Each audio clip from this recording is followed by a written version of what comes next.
Hello guys, welcome back on my channel dirty mechanism. तो आज का कोट है, when an organization is born out of love for making the best, the outcome is incredible. बहुत सीधी सी बात रजनी बेक्टर ने कही है, मिस रजनी बेक्टर ने, जो कि मिस बेक्टर कंपनी की सीईओ एंड फाउंडर है। ये वो कंपनी है जिसकी शुरुआत 1978 में एक घर से हुई थी, जहाँ पे उन्होंने एक बेकरी का स्टार्टिंग किया था। धीरे धीरे उनकी बेकरी चल भी रही थी पर प्रॉफिट मेकिंग नहीं थी।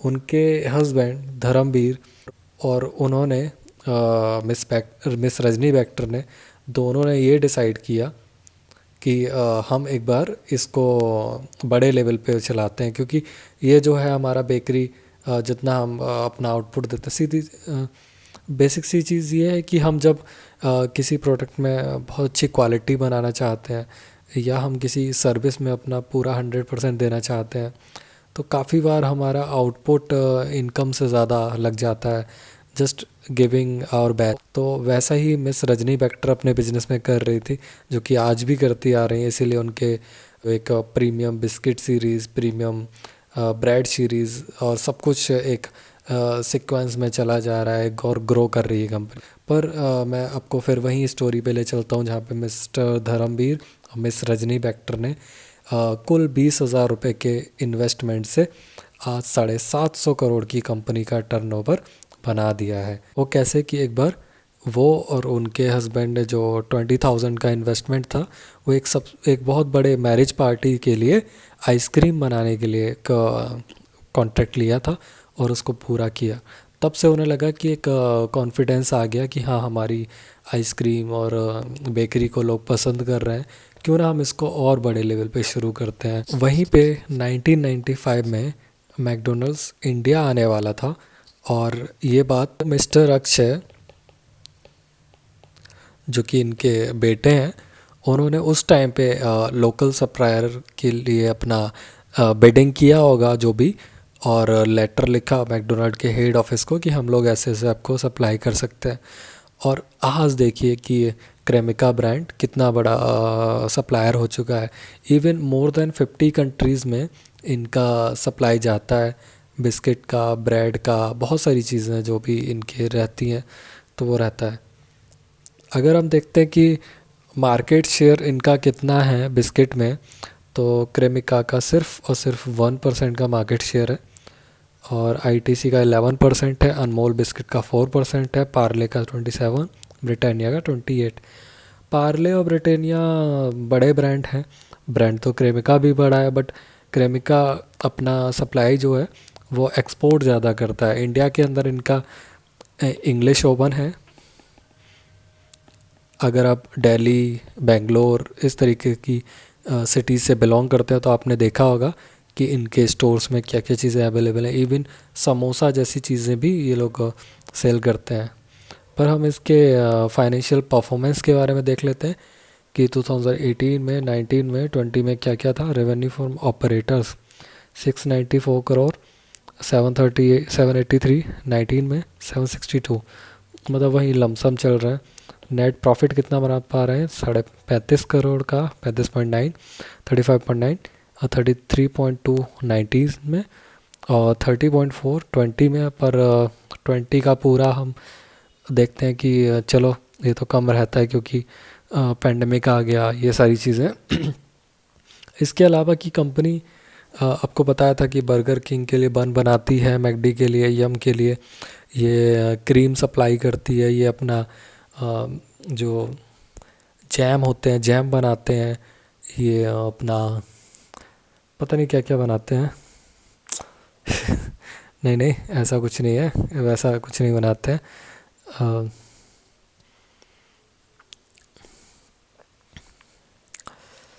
हाँ, तो ये अपना टोमेटो केचप हो गया, तो केचप हो गया, सैंडविच हो गए, ब्रेड हो गया, शेक हो गए, इनके पता नहीं बहुत सारे ऐसे चीज़ें हैं जो कि अपने इंग्लिश ओवन पे मिलेंगे, कुछ इनके क्रेमिका ब्रांड्स में मिलेंगे। तो इस तरीके के इनके स्टोर्स हैं। अब हम आ जाते हैं इनके स्ट्रेंथ पे। तो one of the leading brand है जो बिस्किट और बेकरी में नॉर्थ इंडिया में, Cremica one of the leading exporter in biscuit. Basic सी बात है, अभी हमने देखा कि 50 से ज़्यादा कंट्रीज़ में इनकी डिमांड है, तो एक बहुत अच्छी स्ट्रेंथ है इनकी कि हम अपना प्रोडक्ट एक्सपोर्ट कर पा रहे हैं। इस्टेब्लिश्ड प्रेजेंस है इनकी रिटेल और इंस्टीट्यूशनल बेकरी बिजनेस, मतलब B2B और B2C, इन दोनों पे ही इनकी स्ट्रेंथ अच्छी है। Wide spread and stable sales and distribution network, ये अपना डिस्ट्रीब्यूशन करते हैं। लाइक आपको पता ही है कि बड़े शहरों से छोटे शहरों में, छोटे शहरों से गाँव में, इस तरीके से चेन चलती रहती है। और modern and automated production process, हाँ ये धीरे धीरे अपनी क्वालिटी पे तो फोकस करना पड़ेगा, क्योंकि कॉम्पिटिटर बहुत बड़े बड़े हैं। 28% का अपना मार्केट में पोजीशन बनाए हुए हैं। They are just 1% in biscuit industry in India. तो क्वालिटी के साथ साथ इनको जो जो चीज़ें हैं वो मेंटेन करनी होगी। ब्रांडिंग, अवेयरनेस, बहुत सारी चीज़ें रहती हैं। Experienced promoter and management team, यही जो मैं बात कर रहा था। Promoters it's not about just branding. Promoter का ये भी होता है कि शेयर होल्डिंग में क्या इंटरेस्ट ले रही है पब्लिक, क्या इनकी कंपनी में कौन कौन इनके होल्डिंग रख रहे हैं, अदर कंट्रीज़ में इनके लोग कहाँ कहाँ कौन कौन इनके शेयर्स खरीद रहे हैं। एक छोटा सा मैं आपको दे देता हूँ कि क्रेमिका में बिस्किट के अलावा क्या क्या रहता है। क्रेमिका, ये आ गया इनका ओपेरा, और ये स्नैक्स, और ये कॉन्डिमेंट्स। कॉन्डिमेंट्स में लाइक इनका syrup, sauce, salad dressing, Indian gravies, ready to eat, mustard और टोमेटो से बनी बहुत सारी चीज़ें हैं, जैम वैम, जो सारी चीज़ें हैं। स्नैक्स में आ गया पोटैटो चिप्स और इंडियन ट्रेडिशनल स्नैक्स जो जो रहते हैं, समोसा वगैरह जो मैं बता रहा था आपको, कॉर्न पॉप्स हो गए। ओपेरा में इनका हो गया प्रीमियम पोटैटो चिप्स, क्रिप्स, और क्या होगा, अट्रैक्टिव लगा वो कॉन्डिमेंट्स इनके लगे, स्नैक्स अच्छे लगे। तो जिस हिसाब से मिस बैक्टर कहती भी हैं कि एक हेल्दी ब्रेकफास्ट जो है एक हमारे लिए बहुत अच्छी स्ट्रेंथ देता है पूरे दिन काम करने के लिए। हम अब आ जाते हैं इनका टाइम टेबल मतलब IPO में कब बिडिंग स्टार्ट होने वाली। 15 दिसंबर को बिड का लास्ट डे है। 17 दिसंबर को अलॉटमेंट 22 तारीख को पता लग जाएगी। जिनका नहीं हुआ होगा उनको 23 तक पैसे वापस आ जाएंगे। 24 तक आपके अकाउंट में, डीमैट अकाउंट में क्रेडिट हो जाएंगे शेयर्स। 28 को लिस्टिंग हो जाएगी। अब इसकी कॉस्टिंग क्या रहने वाली है। आपका मार्केट लॉट 50 शेयर्स का है, मतलब मिनिमम आपको 50 शेयर लेने ही लेने हैं, इससे नीचे नहीं ले सकते। कॉस्टिंग क्या रहेगा, 286 से 288, मतलब मिनिमम 286 से लेके 288 तक का आप बिडिंग कर सकते हो।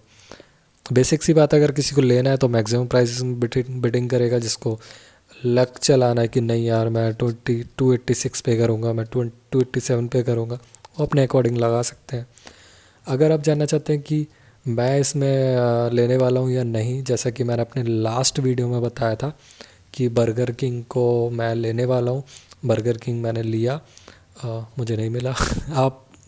आप में से कितने लोगों को बर्गर किंग का IPO अलॉट हुआ और कहाँ पे उन्होंने 110, 130 कहाँ पे उसको बेचा, या कौन इसको कैरी कर रहा है, वो एक बार अपने कमेंट सेक्शन में बता दें। तो जैसा बर्गर किंग था, बर्गर किंग जो है ये भी फूड इंडस्ट्री में है और क्रेमिका भी फूड इंडस्ट्री में है। तो बहुत सारे लोग सोच रहे होंगे जो बर्गर किंग नहीं ले पाए और IPO बुलिश मार्केट में है तो ले लेना चाहिए कि नहीं लेना चाहिए। मेरी चॉइस है कि यार लॉन्ग टर्म में इसको मैं तो नहीं रखने वाला, क्योंकि पहली चीज़ इनकी मैक्सिमम बिस्किट जो इंडिया में अवेलेबल हैं या बेकरी, वो प्रीमियम में है। लाइक प्रीमियम सेगमेंट में ये डील कर। कोविड के टाइम के बाद से ना लोग उतना ज़्यादा मनी फ्लो कर रहे हैं, बट ऐसी जगहों पे नहीं। जैसे कि लोग, मैं अभी अपने गांव में हूँ और यहाँ पे जो कंडीशन है मैं उसके अकॉर्डिंग बता सकता हूँ कि लोग जहाँ पे 10,000 के कपड़े खरीदने के लिए शॉपिंग करते थे वो 5 पे आ गए हैं, 6 पे आ गए हैं। जहाँ पे लोग 20 से 30 हज़ार का फ़ोन खरीदने मोबाइल फ़ोन खरीदते थे वो अब कहते हैं कि 10 से 15 हज़ार में ख़रीद के हम मैनेज कर लेंगे, क्योंकि बहुत ज़्यादा पैसे खर्च करने के लिए लोग तैयार नहीं है। ये कोविड का इफ़ेक्ट है और आगे भी रहने वाला है, क्योंकि बहुत सारे लोगों की जॉब चली गई थी, कुछ लोगों को एडजस्ट करना पड़ा, कुछ के बिजनेस लॉसेस में आ गए थे, तो एक फ़्लो बनने में टाइम लगेगा।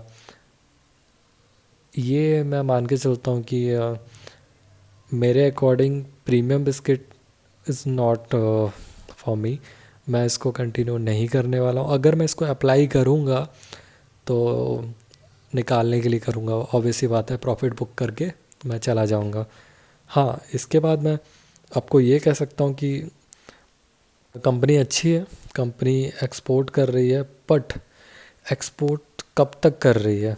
एक्सपोर्ट तब तक कर रही है जब तक सामने वाले से कनेक्शंस अच्छे हैं। हम बेसिक सी चीज़ देखते हैं कि हमारे पड़ोसी को मान लेते हैं। पड़ोसी बहुत अच्छे होते हैं, जो स्मार्ट टाउन सिटीज़ होते हैं वहाँ पे दे आर वेरी हेल्पिंग। कभी कभी बहुत क्या बोलूँ मैं आप समझ गए ना, उस टाइप के भी होते हैं। तो नहीं नहीं, गलत नहीं समझो, मतलब अच्छे टर्म्स नहीं होते हैं। तो आप उनसे कुछ इंपोर्ट एक्सपोर्ट करते हैं, import export in the sense कभी आपके यहाँ अभी जैसे ठंडों का मौसम है, हर लगता है कि जिंजर ख़त्म हो गया है, चलिए पड़ोसी से ले आते हैं, दूध ले आते हैं, कभी कुछ ले लिया, चाय पत्ती ले ली, पर वो एक आपके टर्म्स पे दे रहा है ना। ऐसा तो नहीं है कि आप टोटल स्ट्रेंजर हैं तो आपके लिए वो चाय पत्ती दे दे, चाय बना के पिला दे या अदरक दे दे, नहीं ना। तो एक्सपोर्ट बिजनेस को मैं नहीं मानता कि यार वो स्टेबल है। जब तक आपके टर्म है, जब तक आप मार्केट में आपका नेम है, क्योंकि already ITC, Parle, agro tech, Amul, Cadbury, PepsiCo, Nestle, Britannia, Hindustan Unilever और गोदरेज भी इसी में है, गोदरेज इंडस्ट्रीज। इतनी बड़ी बड़ी कंपनियां हैं जो इंपोर्ट एक्सपोर्ट कर रही हैं। तो मैं कैसे मानूँ कि क्रेमिका इतना बड़ा इतने 1975 से ये लोग आज भी उतना ही प्रॉफिट बना रहे हैं, कभी कम ज़्यादा, एक ग्रोथ नहीं दिख रही मुझे इसमें। तो भाई लॉन्ग टर्म के लिए मैं इसको नहीं लेने वाला हूँ। बाकी इट्स अप टू यू, आप इसको लेते हैं नहीं लेते हैं। 50 की लॉट है, इसको आप कम से कम 50 तो भरने ही भरने हैं, और 288 पे लगाना है तो इसको लेना ही है, तो लगा के आप प्रॉफिट बुक कर सकते हैं। और स्ट्रेंथ मैंने आपको बताई थी, और इसके नेगेटिव पॉइंट्स भी मैंने बता दिए कि किसको क्यों नहीं लेना। बाकी एक बार मैं आपको फिर से याद दिला देता हूँ कि 15 तारीख को इसको अप्लाई करने की डेट है, जो कि सुबह 10 बजे से स्टार्ट होने वाली है, और बिडिंग ऑफ़र 17 दिसंबर लास्ट 5 PM को बंद हो जाएगा। चलिए, इसी के साथ हम आज की वीडियो को ख़त्म करते हैं, मतलब एंड करते हैं। ज़्यादा हिंदी हो गया ना। और प्लीज़ यार चैनल सब्सक्राइब कर लेना, मतलब मोटिवेशन आ ही नहीं रहा कि अगली वीडियो बनाई जाए। वो है ना यंग जनरेशन, हमें तो जस्ट इनपुट डालना है, तुरंत आउटपुट आ जाना चाहिए, उतना पेशेंस नहीं है यार। करवा दो सब्सक्राइब।